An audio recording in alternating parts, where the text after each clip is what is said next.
আমন্ত্রণ 1 মিনিটে আজকের বাংলাদেশে, সাথে আছি আমি অনুভা বিশ্বাস। দেশবাসীকে ঈদের শুভেচ্ছা জানালেন রাষ্ট্রপতি। আসুন ত্যাগের মহিমায় দেশ ও মানুষের কল্যাণে কাজ করি, আহ্বান প্রধানমন্ত্রীর। দর্শনার্থীর অপেক্ষায় চিড়িয়াখানা, প্রস্তুত ঢাকার সব বিনোদন কেন্দ্র। ঈদের জরুরি সেবায় থাকবেন 40% স্বাস্থ্যকর্মী।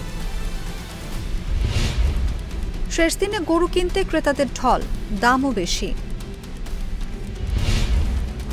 সেন্ট মার্টিন ইস্যুতে সরকারের পদত্যাগ করা উচিত বললেন মির্জা ফখরুল। ঈদের ছুটিতে ভারত ভ্রমণে বেনাপোলে যাত্রী চাপ, ইমিগ্রেশনে চরম ভোগান্তি। ঈদের দিনে কোরবানির বর্জ্য অপসারণের আশ্বাস ঢাকার 2 সিটির। ঈদযাত্রার শেষ দিনও বাড়ি ফিরছে মানুষ। এমপি আনার হত্যায় সামনে আসছে রাজনৈতিক দ্বন্দ্ব। এখানেই শেষ করছি 1 মিনিটে আজকের বাংলাদেশ। ধন্যবাদ সবাইকে।